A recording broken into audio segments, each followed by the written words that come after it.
Hello YouTube, this is DapBMX Guy, and this is just a vlog update. So, this is the year 2022.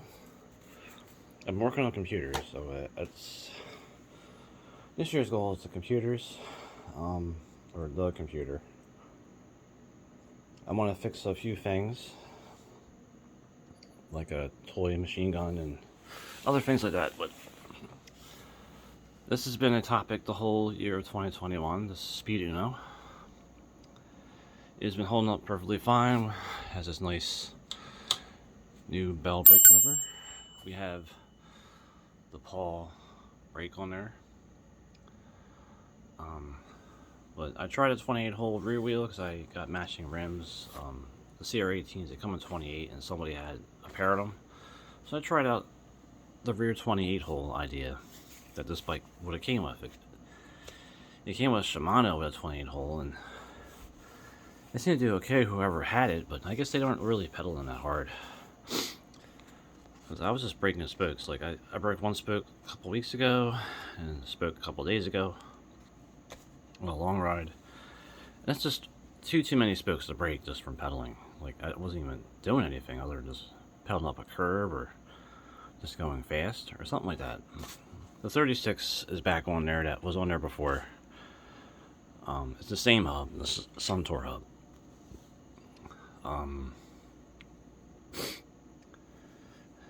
And that wheel right there was being used many years before for wintertime riding on the Black Speedwagon, and it had no issues. It didn't have spokes break. It didn't have any issues at all. But with 28, I obviously keep breaking spokes. I just got to reference it. I'm 180 pounds, 6 foot tall, even, which is like what 72 inches, or I don't know what that is metric. But you just add a case of beer, which is like 4 pounds, and a 5-pound New York U-Lock, you got almost 200 pounds on the back. And like just that extra weight kills a 28 spoke wheel. Like that 36 ain't gonna do anything. Over the year, I actually used this black 125R as a touring kind of setup, but it's just a play bike now. I'm just gonna leave it like this. The low seat to accommodate the hardcore BMX dudes that, well, it actually has a brake, doesn't it? Oh, it has a brake! It isn't good enough. It has to have no brakes to be a good BMX bike. Well, no. This is way better. This bike is still 19 to 20 pounds. And it has a brake. And it could be used for the track when I go to it. Like, I want to play around the bump tracks. That's what this bike's for. If anyone wants to ride around, I'll probably just change these tires off, because these Maxxis DTHs, like, as soon as you run over a piece of air, you got a flat tire. So I'm better off just taking them off. I'm gonna ride around the city, but they're just on there for if I want to bring it to a track and other things. Got the Madeira cranks. I got the totem hubs, the newer totem on the front, and my original totem on the rear that I'm actually gonna take off. I just found another totem on the BMX Museum, so I'm gonna put new bearings in this guy. It's pretty clean inside there. Like, there's no marks, and it looks like it was taken well care of, other than this is like a little mark on the end here somewhere, like right there. But I'm gonna get new bearings, put a new axle in it, and then I'll lace that to the rim that's on here, the sun rim, and then that old hub that has so many miles on it that it doesn't seem to be having issues at the moment, but whenever it's on the other bike, it always seems like it loosens up. But right now it's okay. I don't know, but maybe a plan is to maybe, I don't know. I'm not sure if I'm gonna do it. I just know I got another hub. That's the thing. I'm not sure. The Road Missile has been taken apart. The wheels are in motion to get a chrome frame. The last rant video I was talking about that, but I ended up ordering a chrome frame from Standard. I heard good and bad about the chrome from Standard, so we'll just see how good the chrome is. If it needs to be like painted around the bottom bracket, I can do that. I can just do that myself. Like paint it black or something at the bottom bracket where it's like exposed. Or just paint the seat post and the bottom bracket that color or something like that. It's just, you can do things like that. That's fine. The crank is just sitting right here. The brake with its cable, a new chain, a new headset. I do like these Chris King headsets. You can literally tighten it down, like the binder bolt, and the headset will not bind. It's actually really nice that it doesn't bind. The FSA headset would bind immediately, or it's just loose, or whatever. I can't get the FSA to really feel that good. Another bottom bracket, because it's just good to have another one. Every time I ride in the rain, it seems like water goes right down into the seat tube and sits right in these bearings and kills them. Now, I do usually just buy the bearing itself, but it seems like when you buy the aftermarket bearing, there's just a little bit more of a lip on the inside edge, and it makes it so the spacer is too small. So I'd like to point that out, that if you do just a bearing, you got to use a shim on the inside every time. These come with shims, so it's good that you have the shims. But when the spacer's fresh, it usually is the right size. But when you change the bearings, so like the aftermarket bearings, they never seem to fit right. They're always a loose fit. But the Totem rear wheel that I got recently in 2020 or 18 or whatever year it was I found it. I'm not even sure what year that was. It seems so long ago. But this is ready. It has a nice fresh cog. I'd like to go over the fact that this wheel is laced with alloy nipples, and I don't really have a problem with alloy nipples. Some people hate them, some people love them. I have no issues. I think I'd rather have the weight loss. I actually do maintenance on my wheels. Okay, I clean my bike every time I ride it. If you're one of the people that don't do maintenance, don't use them. If you seem to ride in pouring rain every day, don't use them. If you're just a neglectful person, don't use them. Even the brass nipples will hate you. So these don't seem to be oxidizing or corroding. When I took them off before a couple years ago to change the rims to these shiny rims, it seemed like the alloy nipples were fine. They didn't seem to have any corrosion or nothing, and they were moving and everything else and other stuff. Now the thing is, like when you do a fresh wheel with alloy nipples, you kind of have to seat the wheels. Like you know how they do a stress test, or they say they stress test their wheels, blah blah blah, and make them stay straight. Well, it's basically just riding your bike. So I ride down the road with the bike. I'll go to the store, get a case of beer or something like that, something heavy. Ride around a little bit until the spokes start making noise. Like they'll make noise. They'll start making a clacking sound in the rim. Once they start doing that, then you re-tighten them and re-true them. That's the best thing to do with alloy nipples every time. Both front and rear always need to be tightened after doing that the first ride after releasing them. The 28's doing fine. This Micro Mini hub is starting to look like it's fading a little bit, but it actually is holding up pretty good. I'm not jumping or anything. I'm just riding down the road. So it's not going to wear out because of the fact that it's the front wheel in the first place. A front wheel being 28 is fine. There's no actual twist torque. There's no really side torques or anything. And the rims are strong in this case. The Velocity A23s are a pretty stiff rim. But yeah, this front wheel's been doing fine. It's 3-cross. I was going to try to use the other Micro Mini hub that I have another video, the silver one. But I don't want to use a 28 hole rear hub. I'm just not into it. So I know, like, road bike guys, but they're kind of leaning forward more on the handlebars. Most of my weight is just over the seat because I'm upright. If I was leaning forward in the aero position, crushing my nuts the whole time, I guess most of my weight wouldn't be on the back wheel.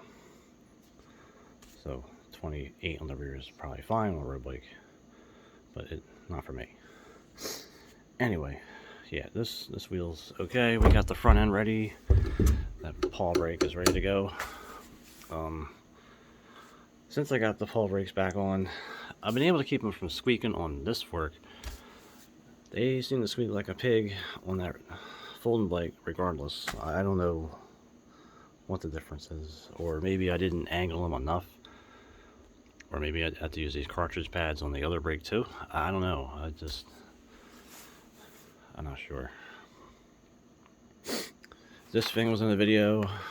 I plan to make it work soon. I'm only at my parents' house one day of the week.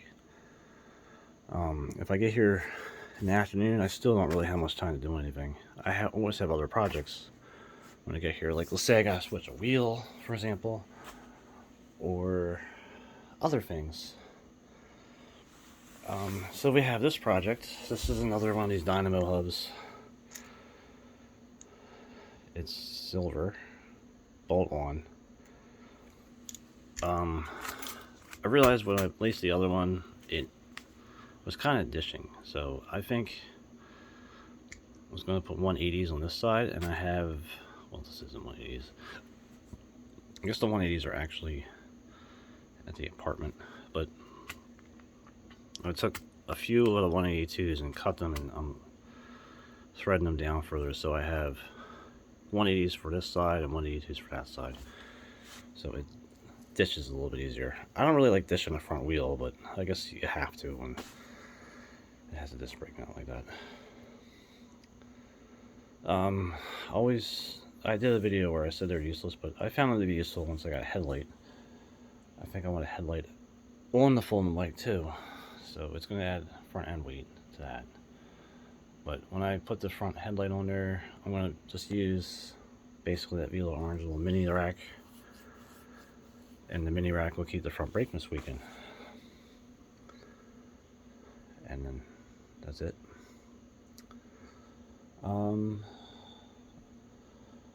As far as other things go, I made a whole video collage situation going on with this. I can't just do one video on the computer. I just can't. I don't know. These guys are doing one video, computer videos. I'd like to point out that there are rich dudes that are well off. I am not well off.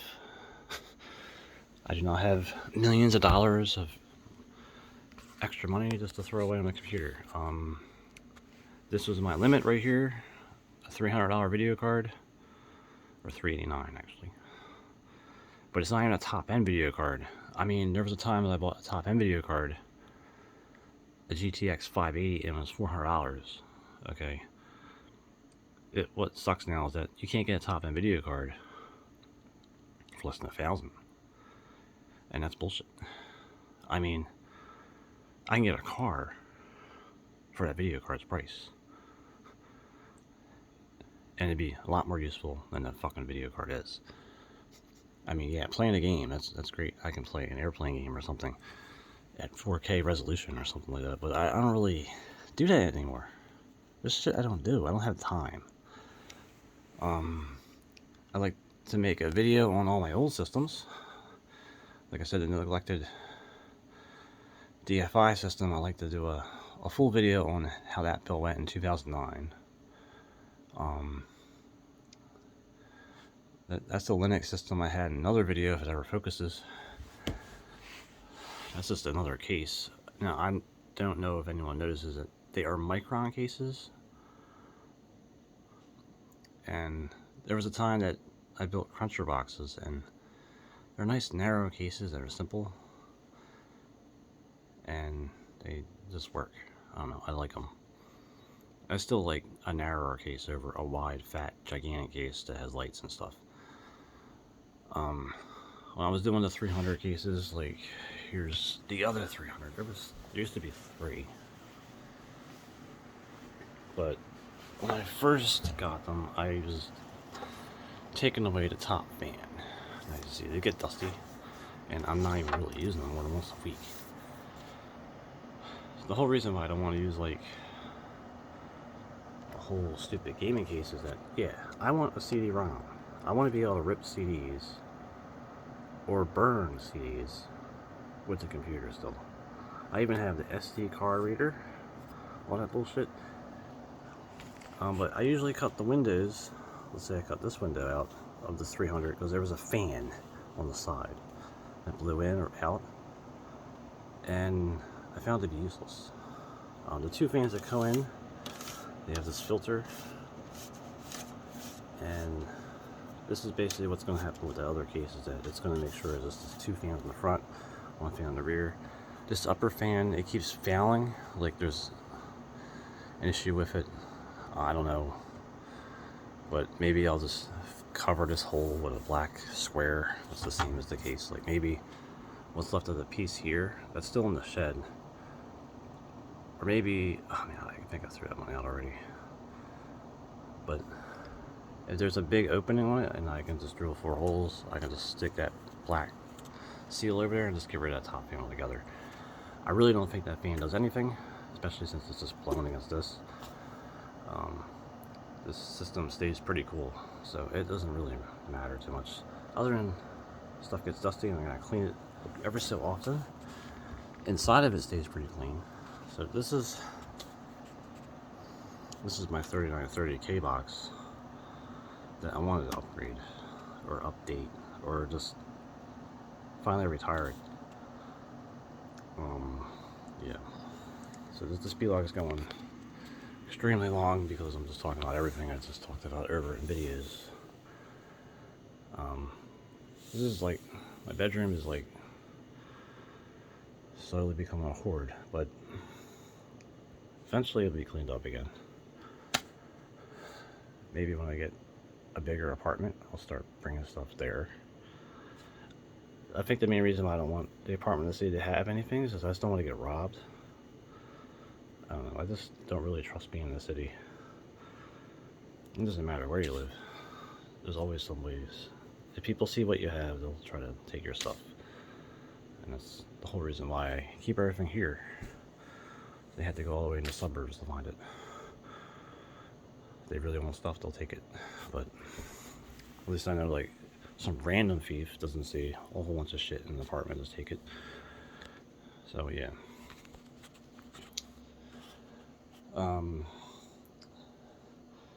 I've been meaning to get like other projects done, other wheel projects, but yeah, I don't know. 2022 is one of those years that take as it takes it. The computer is the main priority, and getting the bike back together whenever it's here would be nice. I'm not sure how long Standard's going to take to do that chrome plating, but when that's finally done, I'll take that for my seasonal riding. So yeah, anyway, this is that BMX guy, and thanks for watching.